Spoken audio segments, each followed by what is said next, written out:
Hello, everyone. Welcome back to another episode of entitled people. In today's episode, give me permission to take my mom's house. First time seeing Karen. Entitled nephew scams his uncle out of $800.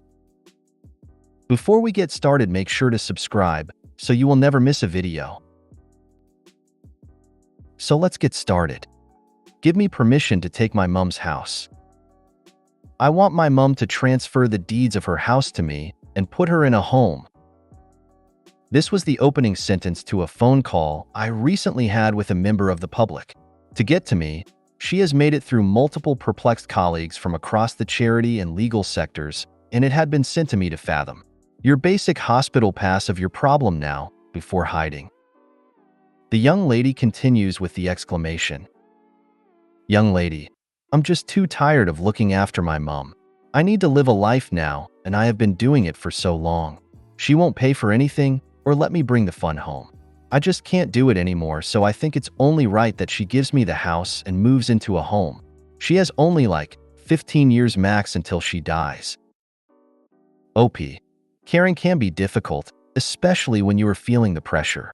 Let's see what support might be available to you. Young lady, I don't want support. I just want her out of the house so I can get on with my life. OP. Many people caring get to this stage in their caring journey. With the right support, things can get better. If the amount of care needed is more, then that is something you will need to discuss as a family. However, I can give you information on the process. Young lady, but you can tell her to give me her house? OP. No. Young lady, but you're supposed to help me. OP. Unfortunately, I am prevented from actually advising on legal interpersonal monetary elements. I can only advise on benefits and grants. Side note, I was very much thinking fortunately at this point. Young lady, what does that mean? OP. I can't be involved in a decision like that. I can give you all the information on how it works and… Young lady, what is the point of talking to you then? You're useless. OP. I'm sorry I'm not able to do this. How about you tell me a little about what type of condition your mom has? Young lady, what do you mean? OP. What type of illness does your mom have? Young lady, she doesn't. OP. How old is she? Young lady, 47. Silence. Literally 20 seconds of silence. OP. Please can you confirm that your mom doesn't have an illness, like cancer, or has a disability like dementia, or maybe needs physical help like lifting or a wheelchair? Young lady, no. OP. Does your mom work? Young lady, yeah. She works down the bakery. How else does she cover the bills? OP. Please excuse the intrusion, but can I ask how old you are? Young lady, 22. OP. And do you get any extra help? Young lady, I get ESA and UC and the like. OP. Asterisk incredibly confused. Don't you think your mom will mind being made to move out of her home? Young lady, she's getting old. She will be so much happier with my gran. OP. I need to advise you that what you are purposing isn't legal. Young lady, it will be fine. I'm sure my mom won't mind. OP. I really can't advise you any further. Maybe I should speak to your mom? Young lady, no, I will try someone else. And the call ended. No goodbyes or tantrums. Just a matter of fact, you aren't giving me it so someone else will. The experience put away as one of the weirder phone interactions I have had. Something that could have come straight out of Shameless. I often wondered what happened to the entitled young lady and her poor mom. I now have an answer to this as it came through the grapevine recently. I literally cannot say where, as it would reveal certain people in the same way this has been anonymized, so the characters can't be identified either. Thank you to my rather bemused colleague who helped me get this signed off as anonymous enough. The young lady got some more lawyer to create papers for her mom to sign over the rights. The mom, unsurprisingly horrified, said no, and the young lady threatened her with a knife. Fortunately, authorities were called, and the young lady is now serving 3 to 5 years for a variety of crimes, including extortion. Honestly, had this been written by Euripides, there would probably be another complex named after a Greek poet. I hope that mom is still living independently in her home until she passes quietly in her sleep 50 years from now and leaves the house to a more deserving relative. LOL, that's what I was thinking. As someone whose mother did live to 97 and passed quietly in her sleep, but my mom made sure that all 4 of her daughters were not entitled. Not one of us lived with her past the age of 20. She is no daughter, she is a human-shaped tapeworm. You owe tapeworms an apology. I would say, what actually needs to happen here is for your mother to drop you off at a local homeless shelter and change her locks. My goodness, how selfish. She should try living my life. My mother has been deteriorating from dementia for over 10 years. She is now 92 and needs lots of help, which I am glad to give her. I will be 71 soon and am chronically ill, but she is staying with me until the end, or until I can no longer care for her physically. She cared for me, a very sick child and a sick adult, without a word of complaint. Now it's my turn.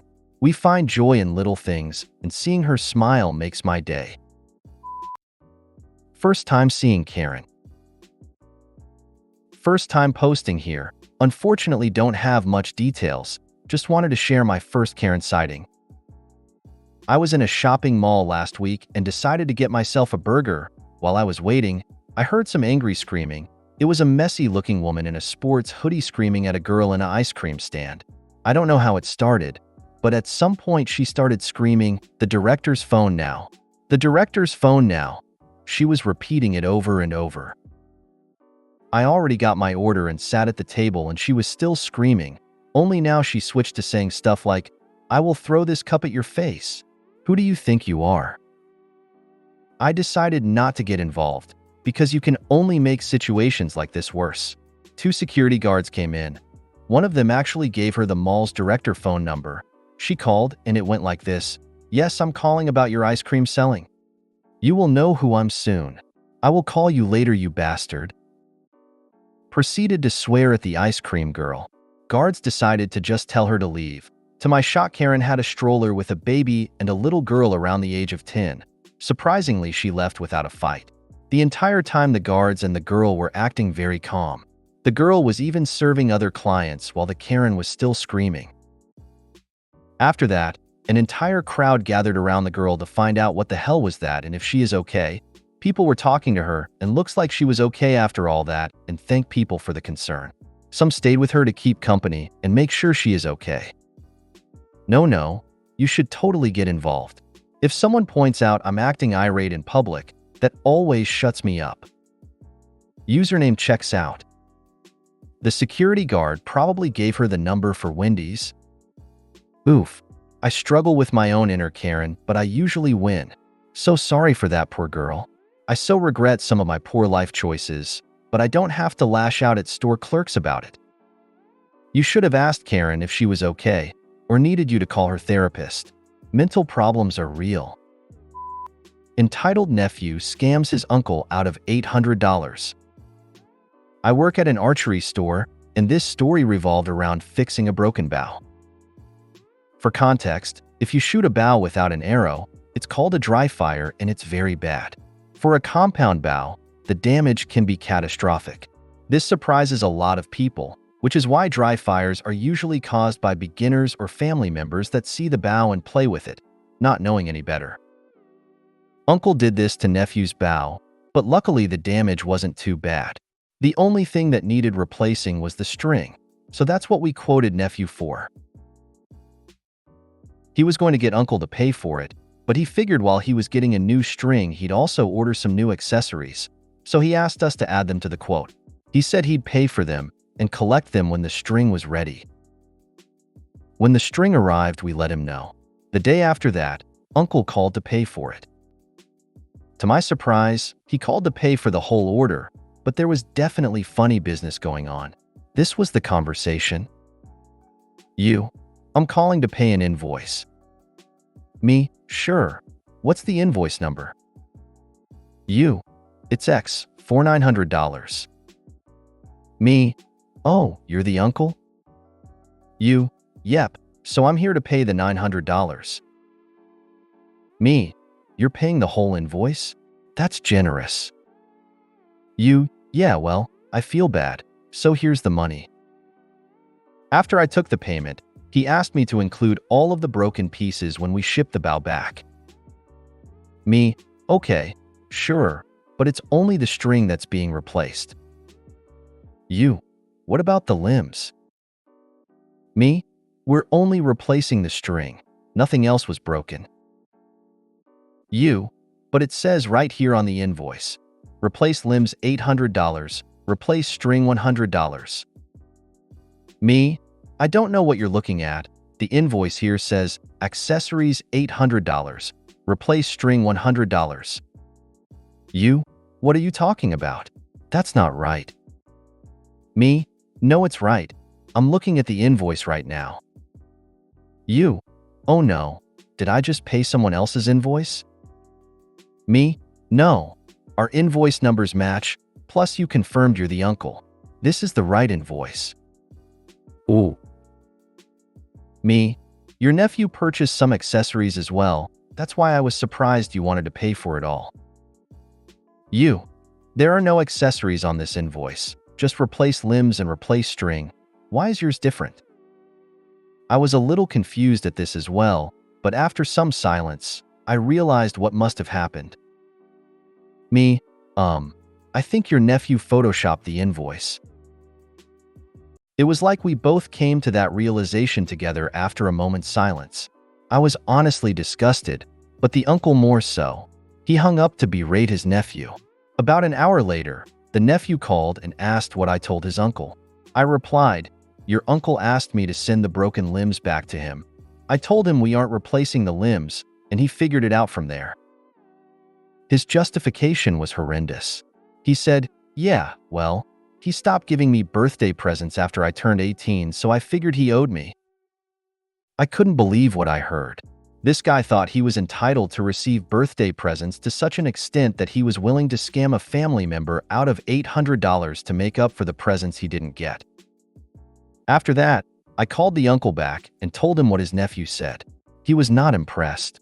He then requested that I refund the payment, which I agreed to, after which I withheld fulfilling the invoice until it was paid for again. The next day, the nephew called. He asked me to remove the accessories from the invoice, which I did, and he paid for the string himself. I didn't hear from the uncle again, but considering the nephew ended up paying for the repair, I can only imagine he got his justice. Why is dry firing bad with a bow? Is it because the energy isn't being transferred into a projectile and instead all just bouncing back into the bow? Since the uncle asked for the damaged pieces back, I wonder if he suspected that his nephew was scamming him. If you made it to the end of the video, thanks for watching. Don't forget to like, subscribe, and share, and we will see you in the next video.